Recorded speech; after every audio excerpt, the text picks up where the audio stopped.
Parte 2. Do mundo espírita ou mundo dos espíritos. Capítulo X. Dos três reinos. Os minerais e as plantas.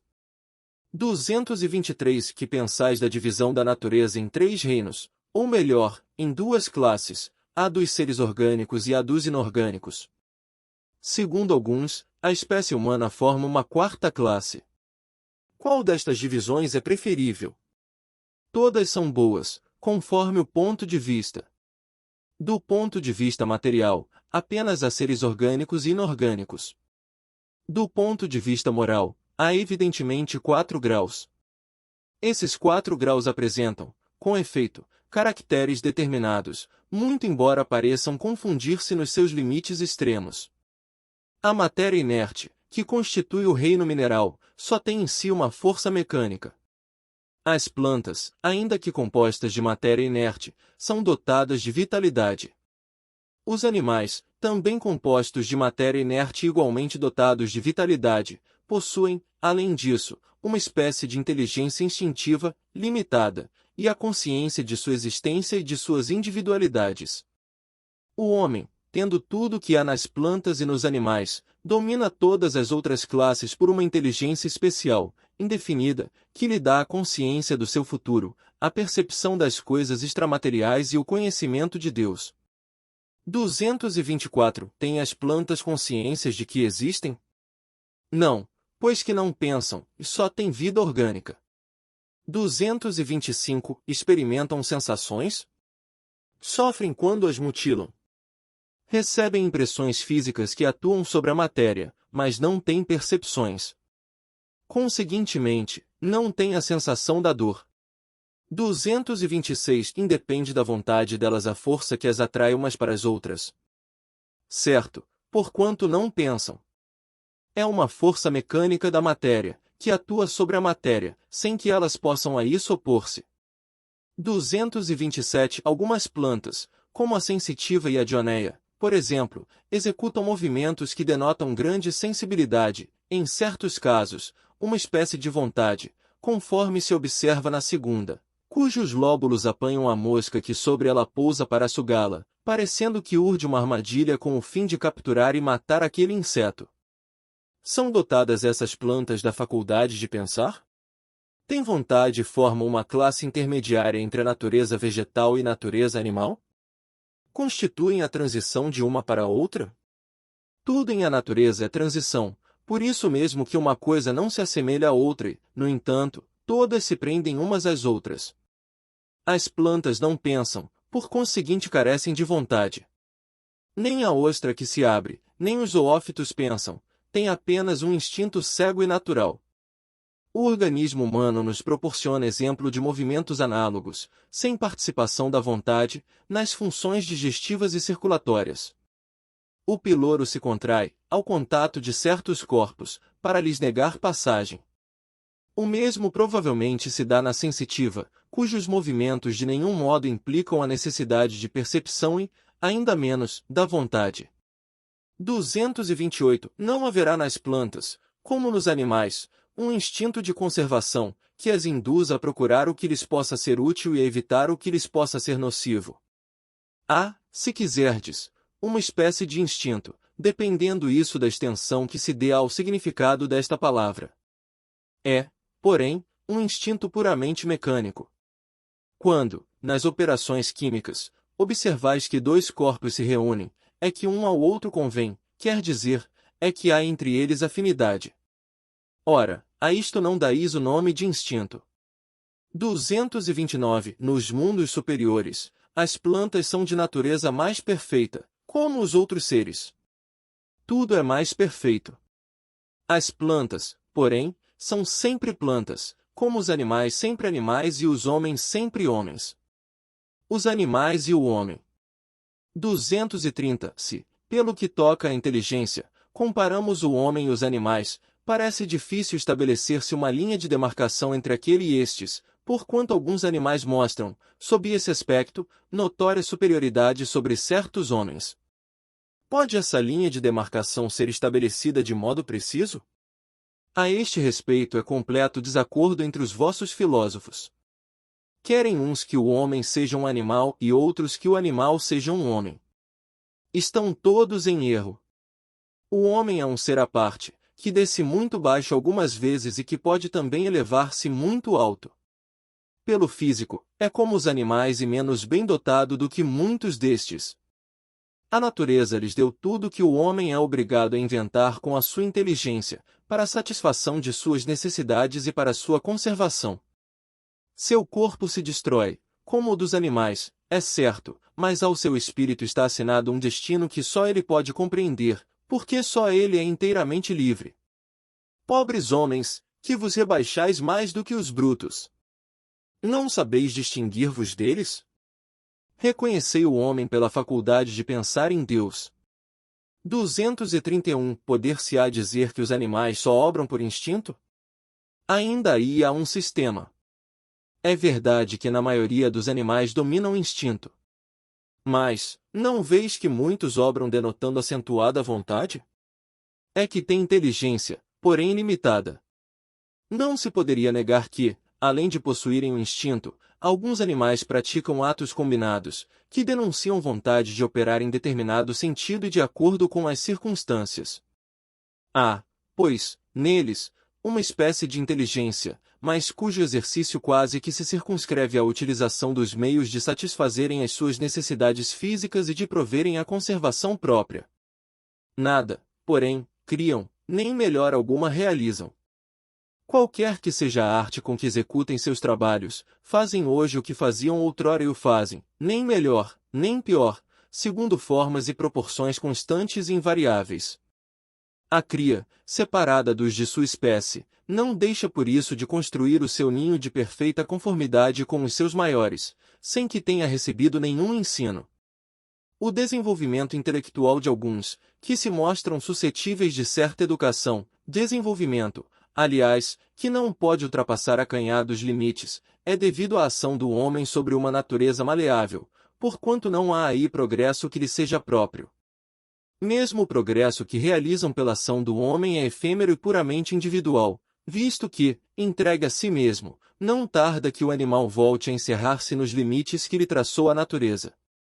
232. Têm os animais alguma linguagem? Se vos referis a uma linguagem formada de sílabas e palavras, não. Meio, porém, de se comunicarem entre si, têm. Dizem uns aos outros muito mais coisas do que imaginais, mas, essa mesma linguagem de que dispõe é restritas necessidades, como restritas também são as ideias que podem ter. Há, entretanto, animais que carecem de voz. Esses parece que nenhuma linguagem usam, não? Compreendem-se por outros meios. Para vos comunicardes reciprocamente, vós outros, homens, só dispondes da palavra? E os mudos? Facultada-lhes sendo a vida de relação, os animais possuem meios de se prevenirem e de exprimirem as sensações que experimentam. Pensais que os peixes não se entendem entre si? O homem não goza do privilégio exclusivo da linguagem. Porém, a dos animais é instintiva e circunscrita pelas suas necessidades e ideias, ao passo que a do homem é perfectível e se presta a todas as concepções da sua inteligência. Efetivamente, os peixes que, como as andorinhas, emigram em cardumes, obedientes ao guia que os conduz, devem ter meios de se divertirem, de se entenderem e combinarem. É possível que disponham de uma vista mais penetrante e esta lhes permita perceber os sinais que mutuamente façam. Pode ser também que tenham na água um veículo próprio para a transmissão de certas vibrações. Como quer que seja, o que é incontestável é que lhes não falecem meios de se entenderem, do mesmo modo que a todos os animais carentes de voz e que, não obstante, trabalham em comum. Diante disso, que admiração pode causar que os espíritos entre si se comuniquem sem o auxílio da palavra articulada? 233. Gozam de livre-arbítrio os animais, para a prática dos seus atos? Os animais não são simples máquinas, como supondes. Contudo, a liberdade de ação, de que desfrutam, é limitada pelas suas necessidades e não se pode comparar à do homem. Sendo muitíssimo inferiores a este, não têm os mesmos deveres que ele. A liberdade, possuem-na restrita aos atos da vida material. 234. Donde procede a aptidão que certos animais denotam para imitar a linguagem do homem e por que essa aptidão se revela mais nas aves do que no macaco, por exemplo, cuja conformação apresenta mais analogia com a humana?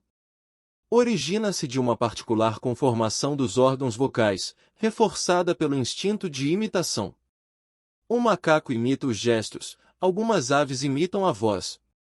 235. Pois que os animais possuem uma inteligência que lhes faculta certa liberdade de ação, haverá neles algum princípio independente da matéria? Ai que sobrevive ao corpo. Será esse princípio uma alma semelhante à do homem?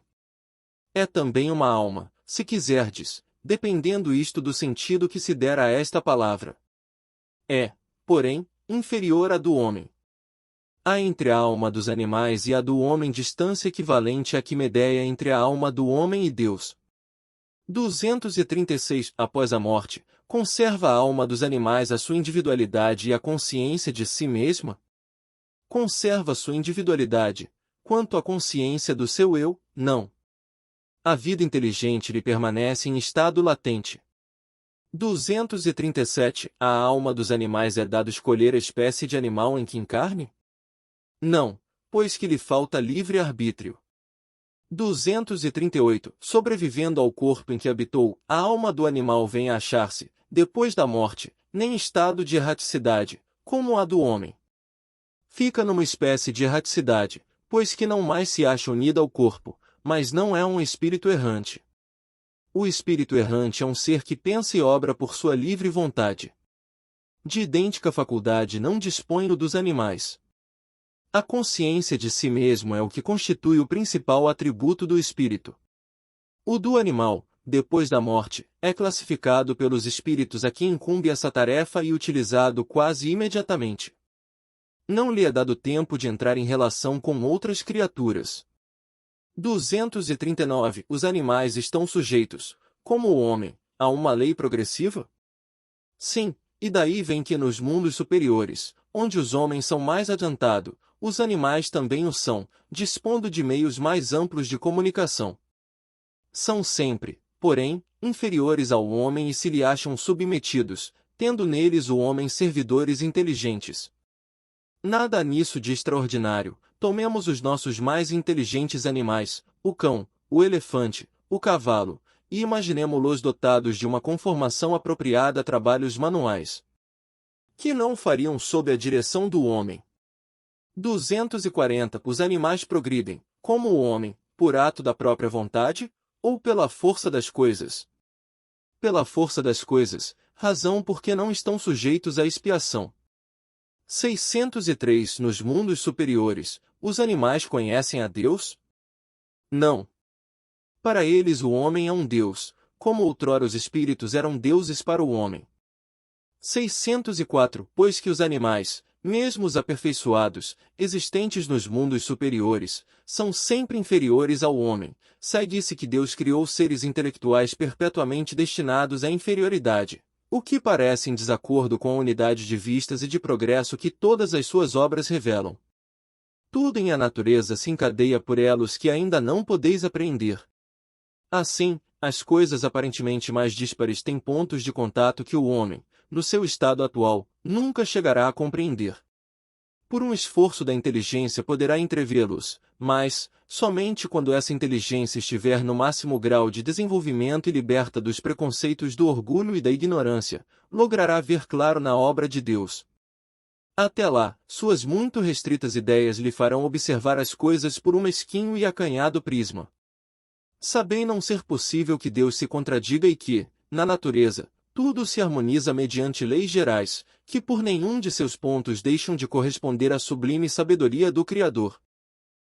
A inteligência é então uma propriedade comum, um ponto de contato entre a alma dos animais e a do homem? Porém os animais só possuem a inteligência da vida material. No homem, a inteligência proporciona a vida moral. 605. Considerando-se todos os pontos de contato que existem entre o homem e os animais, não seria lícito pensar que o homem possui duas almas, a alma animal e a alma espírita e que, se esta última não existisse, só como bruto poderia ele viver. Por outra, que o animal é um ser semelhante ao homem, tendo de menos a alma espírita. Dessa maneira de ver resultaria serem os bons e os maus instintos do homem efeito da predominância de uma ou outra dessas almas. Não, o homem não tem duas almas. O corpo, porém, tem seus instintos, resultantes da sensação peculiar aos órgãos. Dupla, no homem, só é a natureza. Há nele a natureza animal e a natureza espiritual participa, pelo seu corpo, da natureza dos animais e de seus instintos. Por sua alma, participa da dos espíritos. De modo que, além de suas próprias imperfeições de que cumpre ao espírito despojar-se, tem ainda o homem que lutar contra a influência da matéria? Quanto mais inferior é o espírito, tanto mais apertados são os laços que o ligam à matéria. Não o vedes? O homem não tem duas almas, a alma é sempre única em cada ser. São distintas uma da outra a alma do animal e a do homem, a tal ponto que a de um não pode animar o corpo criado para o outro. Mas, conquanto não tem a alma animal, que, por suas paixões, o nivele aos animais, o homem tem o corpo que, às vezes, o rebaixa até ao nível deles, por isso que o corpo é um ser dotado de vitalidade e de instintos, porém ininteligentes estes e restritos ao cuidado que a sua conservação requer. Encarnado no corpo do homem, o espírito lhe traz o princípio intelectual e moral, que o torna superior aos animais. As duas naturezas nele existentes dão às suas paixões duas origens diferentes, umas provêm dos instintos da natureza animal, provindo as outras das impurezas do espírito, de cuja encarnação é ele a imagem e que mais ou menos simpatiza com a grosseria dos apetites animais. Purificando-se, o espírito se liberta pouco a pouco da influência da matéria. Sob essa influência, aproxima-se do bruto. Isento dela, eleva-se à sua verdadeira destinação. 606 Donde tiram os animais o princípio inteligente que constitui a alma de natureza especial de que são dotados? Do elemento inteligente universal. Então, emanam de um único princípio a inteligência do homem e a dos animais? Sem dúvida alguma, porém, no homem, passou por uma elaboração que a coloca acima da que existe no animal. 607 Dissestes, 190, que o estado da alma do homem, na sua origem, corresponde ao estado da infância na vida corporal, que sua inteligência apenas desabrocha e se ensaia para a vida. Onde passa o espírito essa primeira fase do seu desenvolvimento? Numa série de existências que precedem o período a que chamais humanidade. Parece que, assim, se pode considerar a alma como tendo sido o princípio inteligente dos seres inferiores da criação, não? Já não dissemos que todo em a natureza se encadeia e tende para a unidade? Nesses seres, cuja totalidade estás longe de conhecer, é que o princípio inteligente se elabora, se individualiza pouco a pouco e se ensaia para a vida, conforme acabamos de dizer. É, de certo modo, um trabalho preparatório, como o da germinação, por efeito do qual o princípio inteligente sofre uma transformação e se torna espírito. Entra então no período da humanização, começando a ter consciência do seu futuro, capacidade de distinguir o bem do mal e a responsabilidade dos seus atos. Assim, a fase da infância se segue à da adolescência, vindo depois a da juventude e da madureza. Nessa origem, coisa alguma há de humilhante para o homem. Sentir-se humilhados os grandes gênios por terem sido fetos informes nas entranhas que os geraram? Se alguma coisa que lhe seja humilhante, é a sua inferioridade perante Deus e sua impotência para lhe sondar a profundeza dos desígnios e para apreciar a sabedoria das leis que regem a harmonia do universo. Reconhecei a grandeza de Deus nessa admirável harmonia, mediante a qual tudo é solidário na natureza. Acreditar que Deus haja feito, seja o que for, sem um fim, e criado seres inteligentes sem futuro, fora blasfemar da sua bondade, que se estende por sobre todas as suas criaturas.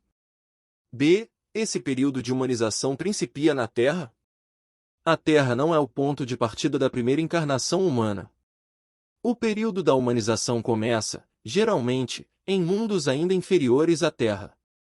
Isto, entretanto, não constitui regra absoluta, pois pode suceder que um espírito, desde o seu início humano, esteja apto a viver na Terra. Não é frequente o caso, constitui antes uma exceção. 608 O espírito do homem tem, após a morte, consciência de suas existências ao período de humanidade? Não, pois não é desse período que começa a sua vida de espírito. Difícil é mesmo que se lembre de suas primeiras existências humanas, como difícil é que o homem se lembre dos primeiros tempos de sua infância e ainda menos do tempo que passou no seio materno. Essa razão porque os espíritos dizem que não sabem como começaram. 609 Uma vez no período da humanidade, conserva o espírito traços do que era precedentemente, quer dizer, do estado em que se achava no período a que se poderia chamar ante-humano? Conforme a distância que medeie entre os dois períodos e o progresso realizado. Durante algumas gerações, pode ele conservar vestígios mais ou menos pronunciados do estado primitivo, porquanto nada se opera na natureza por brusca transição. Há sempre anéis que ligam as extremidades da cadeia dos seres e dos acontecimentos. Aqueles vestígios, porém, se apagam com o desenvolvimento do livre-arbítrio. Os primeiros progressos só muito lentamente se efetuam, porque ainda não têm a secundá-los à vontade. Vão em progressão mais rápida, à medida que o espírito adquire perfeita consciência de si mesmo. 610 Ter-se-ão enganado os espíritos que disseram constituir o homem um ser à parte na ordem da criação? Não, mas a questão não fora desenvolvida. Demais, há coisas que só a seu tempo podem ser esclarecidas. O homem é, com efeito, um ser à parte, visto possuir faculdades que o distinguem de todos os outros e ter outro destino. A espécie humana é a que Deus escolheu para a encarnação dos seres que podem conhecê-lo. Metempsicose. 611 O terem os seres vivos uma origem comum no princípio inteligente não é a consagração da doutrina da metempsicose? Duas coisas podem ter a mesma origem e absolutamente não se assemelharem mais tarde. Quem reconheceria a árvore, com suas folhas, flores e frutos, do germe informe que se contém na semente donde ela surge? Desde que o princípio inteligente atinge o grau necessário para ser espírito e entrar no período da humanização, já não guarda relação com o seu estado primitivo e já não é a alma dos animais, como a árvore já não é a semente. De animal só há no homem o corpo e as paixões que nascem da influência do corpo e do instinto de conservação inerente à matéria. Não se pode, pois, dizer que tal homem é a encarnação do espírito de tal animal. Conseguintemente, a metempsicose, como a entendem, não é verdadeira. 612 Poderia encarnar num animal o espírito que animou o corpo de um homem? Isso seria retrogradar e o espírito não retrograda. O rio não remonta à sua nascente. 118 613 Embora de todo errônea, a ideia ligada à metempsicose não terá resultado do sentimento intuitivo que o homem possui de suas diferentes existências. Nessa, como em muitas outras crenças, se depara esse sentimento intuitivo. O homem, porém, o desnaturou, como costuma fazer com a maioria de suas ideias intuitivas. Seria a verdadeira metempsicose, se indicasse a progressão da alma, passando de um estado a outro superior, onde adquirisse desenvolvimentos que lhe transformassem a natureza. É, porém, falsa no sentido de transmigração direta da alma do animal para o homem e reciprocamente, o que implicaria a ideia de uma retrogradação ou de fusão. Ora, o fato de não poder semelhante fusão operar-se, entre os seres corporais das duas espécies, mostra que estas são de graus inassimiláveis, devendo dar-se o mesmo com relação aos espíritos que as animam. Se um mesmo espírito as pudesse animar alternativamente, haveria, como consequência, uma identidade de natureza, traduzindo-se pela possibilidade da reprodução material. A reencarnação, como os espíritos a ensinam, se funda, ao contrário, na marcha ascendente da natureza e na progressão do homem, dentro da sua própria espécie, o que em nada lhe diminui a dignidade. O que o rebaixa é o mau uso que ele faz das faculdades que Deus lhe outorgou para que progrida. Seja como for, a ancianidade e a universalidade da doutrina da metempsicose, bem assim, a circunstância de a terem professado homens eminentes provam que o princípio da reencarnação se radica na própria natureza. Antes, pois, constituem argumentos a seu favor, que contrários a esse princípio.